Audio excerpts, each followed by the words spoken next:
Stay informed, prepared, and connected. Download the 10 Tampa Bay app on your phone.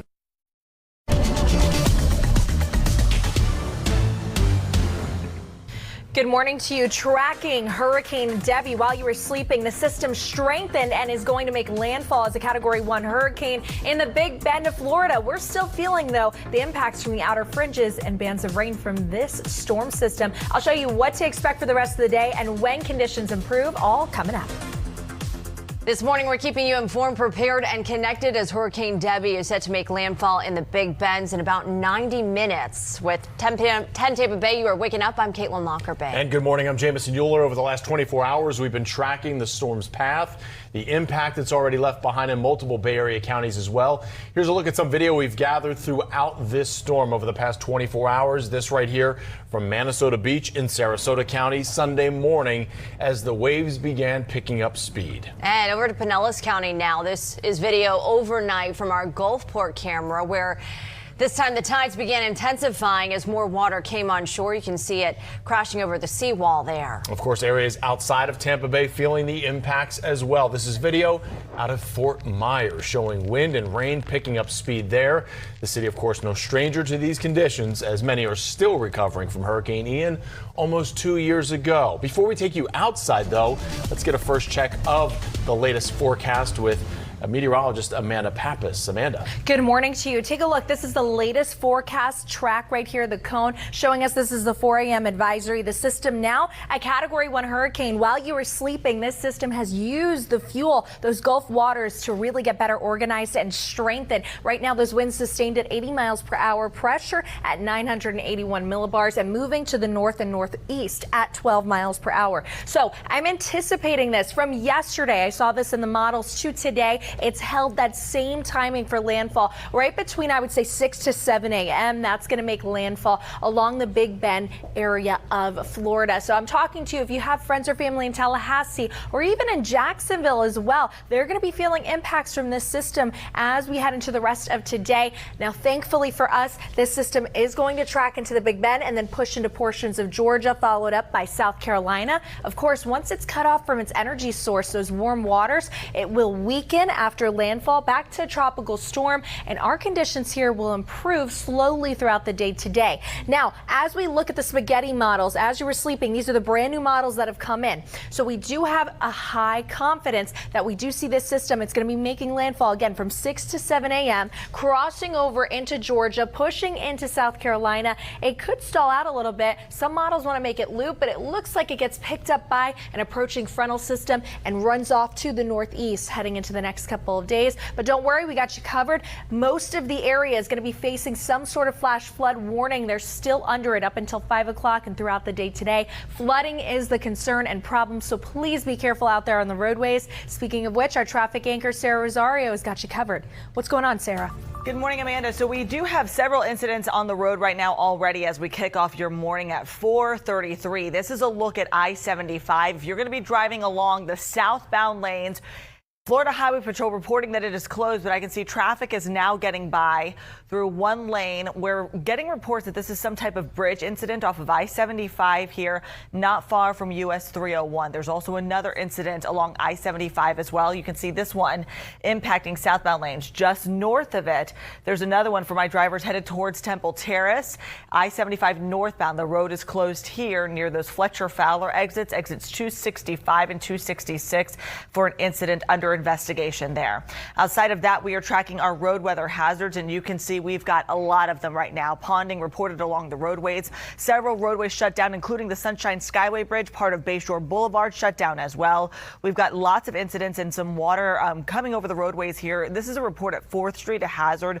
Road blocked there from 42nd Avenue to 45th Avenue. Stay with us here on 10 Tampa Bay as we continue to bring you the very latest as this storm moves through our area. Caitlin? Let's get right to team coverage for you this morning. We start with our Jenny Dean, who's covering Pinellas County for us. Out in Reddington Beach right now, monitoring the flooding left behind there. Windy behind you too there, Jenny. Yeah, it is very windy. We haven't really seen a lot of rain since we've been up. We started out at about 2:30 this morning. We drove down Almerton, and there are a couple of neighborhoods there. Mariners Cove is one of them, completely flooded. A lot of the homes in that area, people were getting to higher ground overnight, and they seem to have gotten where they needed to go. We came out here to Reddington Beach because we heard reports that there was a water spout that came on to land and caused some damage, caused a fence to be down. So we wanted to check that out, and this is what we've encountered. And it's hard to see because it's dark, but these streets are flooded. We're about a block from Gulf Boulevard, headed toward the Intracoastal, not toward the beach side, but the Intracoastal, where the water is obviously coming up and it's filling the roadways here, because when you get so much rain and you get storm surge, and there's just nowhere for all this water to go, so it starts puddling in the roadways. We will not drive down this roadway. I want to show you down this way too. There are dozens of homes back in here, and you can see, I mean, even the stop signs, and they are fairly short stop signs, but there's quite a bit of water as you go all the way down that roadway to where the Intracoastal is. Again, we don't recommend driving down any roadways that are covered with water. It could be dangerous. We are not doing it.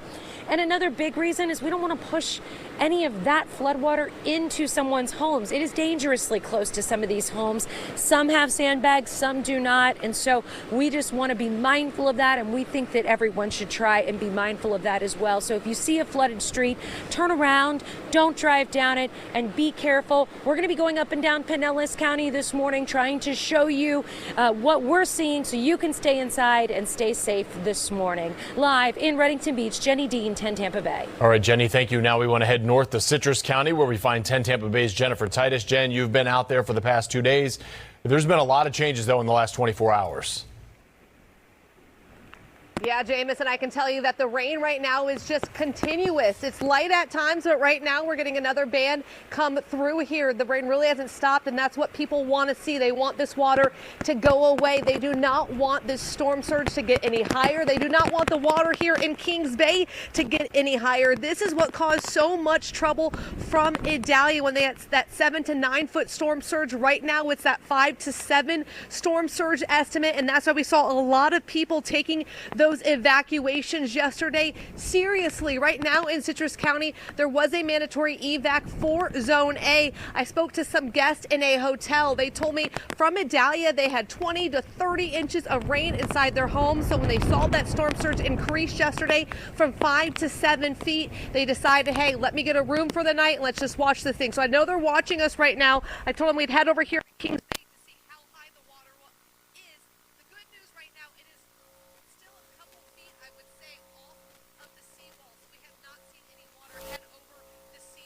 Yeah, and you're listening live to Jen Titus there this morning for us up in Citrus County. You can hear, because that storm, some of the water, the microphone was cutting out there, but certainly having some issues up there in Citrus County. We're going to get back to her a little bit later for you. Let's go right now to South St. Pete. Officers investigating an overnight house fire as an arson attack.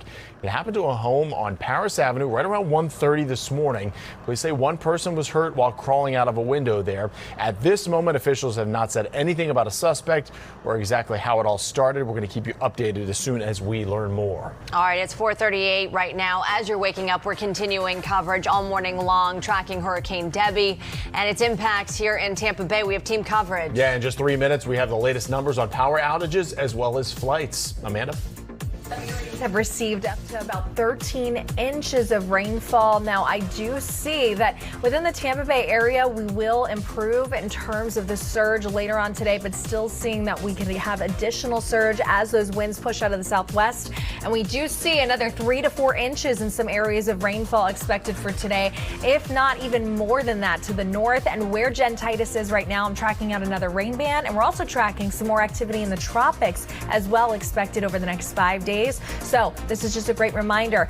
We do have a long time left in this hurricane season, and we still are going to be feeling the impacts from Debbie. It's set to make landfall within the next couple of hours from 6 to 7 a.m. I'll have the latest details on that landfall and how much more flooding is expected, all coming up.